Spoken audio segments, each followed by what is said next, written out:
BTR কুকলাই চেৰফাং দা Bodoland student union আৰু যুৱ BPFৰ উদ্যোগত প্ৰাইজ মানি ফুটবল প্ৰতিযোগিতা। কুকলাই চেৰফাং পৰিষদীয় সমষ্টিত BTCৰ প্ৰাক্তন EM লগতে পৰিষদীয় নিৰ্বাচনত BPF দলৰ সমৰ্থিত প্ৰাৰ্থী গণেশ কছাৰীৰ নেতৃত্বত চলি আছে এই প্ৰাইজ মানি ফুটবল প্ৰতিযোগিতা। ৭৯ সংখ্যক স্বাধীনতা দিৱস উপলক্ষে সোৱাগপুৰৰ ঔবাৰী খেলপথাৰত ১২ আগষ্টৰ পৰা ১৫ আগষ্টলৈকে চলিব প্ৰাইজ মানি ফুটবল প্ৰতিযোগিতা। বিশেষকৈ কুকলাই চেৰফাং পৰিষদীয় সমষ্টিৰ প্ৰতিভাশালী খেলুৱৈসকলক উলিয়াই অনাৰ লক্ষ্যৰে BPF দলৰ বহুকেইটা প্ৰাইমাৰীৰ মাজত অনুষ্ঠিত হ'ব এই ফুটবল প্ৰতিযোগিতা। প্ৰতিযোগিতাখনিত প্ৰথম পুৰস্কাৰ হিচাপে থাকিব ট্ৰফিসহ নগদ ২০,০০০ টকা আৰু দ্বিতীয় পুৰস্কাৰ হিচাপে থাকিব ট্ৰফিসহ নগদ ১৫,০০০ টকা। উল্লেখ্য যে প্ৰতিযোগিতাখনি উপভোগ কৰি গণেশ কছাৰীয়ে ৰাজ্যিক বিজেপিৰ সভাপতি দিলীপ শইকীয়াই কিছুদিন পূৰ্বে ৰাজ্যৰ ৬ষ্ঠ অনুসূচীৰ স্বায়ত্তশাসিত এলেকা আৰু ট্ৰাইবেল বেল্ট ভূমিত জনজাতিৰ অধিকাৰ সন্দৰ্ভত কৰা বিৰূপ মন্তব্যক তীব্ৰ সমালোচনা কৰে।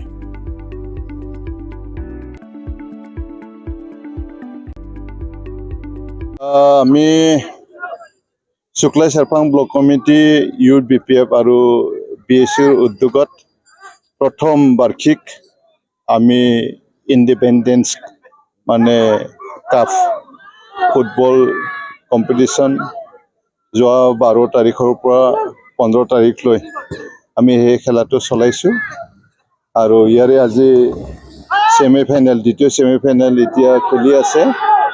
ইয়াত খাতৰবাৰী প্ৰাইমাৰী আৰু মহৰীপাৰা প্ৰাইমাৰীৰ মাজত ছেমিফাইনেল খেলখন হৈ আছে। ছেকেণ্ড হাফ ইতিমধ্যে ড্ৰ হৈ আছে, এতিয়াও মানে 0-0 আৰু এখন মানে প্ৰাইমাৰী নাওকাটা প্ৰাইমাৰী ইতিমধ্যে ফাইনেলত উপনীত হৈছে আৰু অহা ১৫ আগষ্টৰ দিনা নাওকাটা প্ৰাইমাৰী আৰু বৰ্তমান খেলি থকা যিটো উইনাৰ টিম হ'ব, এই দুয়োটাৰ মাজত ফাইনেল খেলখন অনুষ্ঠিত হ'ব ১৫ আগষ্টৰ ৩টা বজাত। গতিকে এই খেলখন আমি আমাৰ কুকলাই চেৰফাং অঞ্চলত মানে যিমান মানে প্ৰতিভা থকা খেলুৱৈ আছে এইবিলাকক ওলাই আনিবৰ কাৰণে এই খেলখন মানে দিয়া হৈছে। আমাৰ খেল মানে প্ৰতিযোগিতাৰ উদ্দেশ্যটো হৈছে কুকলাই চেৰফাং অঞ্চলত মানে কোন প্ৰাইমাৰীত কোন মানে ল'ৰাই ভাল খেলা খেলে এইবিলাক চাৰ্চ কৰিবৰ কাৰণে আমি এইটো প্ৰথমবাৰৰ বাবে আমি হেৰি কৰিছোঁ। তাৰপিছত অহা বছৰ আকৌ আমি একে মানে মানে কম্পিটিশ্যনটো আমি কৰিম। তাত আমি চিলেকশ্যন কৰিম যে কুকলাই চেৰফাং হিচাপে আমি যাতে 2টা ফুটবল টিম আমি চিলেক্ট কৰিব পাৰে। গতিকে চিলেকশ্যন প্ৰক্ৰিয়াটো অহা বছৰ আমি কৰিম। তাৰ কাৰণে এইবাৰ আমি প্ৰথম হিচাপে আমি এই খেলটো দিছোঁ। আমি সদ্যহতে যোৱা দিনবোৰ যি ধৰণে কৰিছোঁ এইবাৰ অলপ যোৱাবাৰতকৈ অলপ বেছি হ'ব মানুহ। এই ধৰণে আমি এই ১৫ আগষ্ট যিটো ৭৯তম যিটো ১৫ আগষ্ট বিগত দিনবোৰ যি ধৰণে কৰিছোঁ তাতকৈ এইবাৰ অলপ ভালকৈ কৰাৰ কাৰণে আমি যোজা কৰিছোঁ।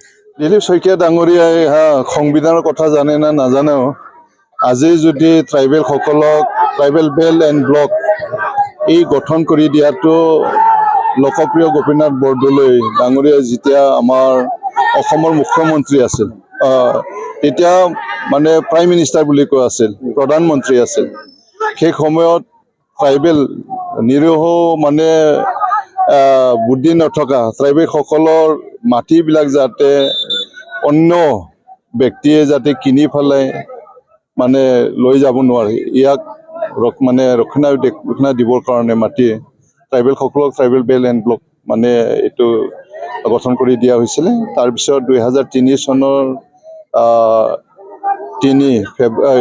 ১০ ফেব্ৰুৱাৰী তাৰিখ ২০০৩ চনৰ 10 ফেব্ৰুৱাৰী তাৰিখে যে BTC চুক্তি হ'ল, এই BTC চুক্তিখন ভাৰতৰ সংবিধানৰ ৬ষ্ঠ অনুসূচীত এই BTC চুক্তিখন কৰিছে।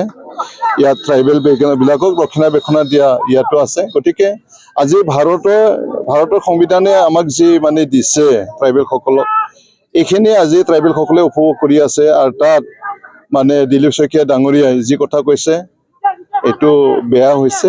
আজি ট্ৰাইবেল সংঘই তেখেতক ট্ৰাইবেল এৰিয়াবিলাক বয়কট কৰিছে। মই এইটোও ভাবোঁ এপছু আজি দীপেন বড়ো ডাঙৰীয়া এপছুও বয়কট কৰিব লাগিছিল কিন্তু আজি দীপেন বড়ো ডাঙৰীয়াৰ কি উদ্দেশ্য আছে আজি এইটো আমি নাজানো তেখেতে আজি বড়ো ছাত্ৰ সন্থাৰ প্ৰেচিডেণ্ট হয় না নহয় এইটোকো আমি এই বড়ো জাতিৰ মানে মানুহ হয় না নহয় এইটো সন্দেহ এটা আছে গতিকে আজি ট্ৰাইবেল কংগ্ৰেছে বয়কট কৰিছে এপছুও বয়কট কৰিব লাগিছে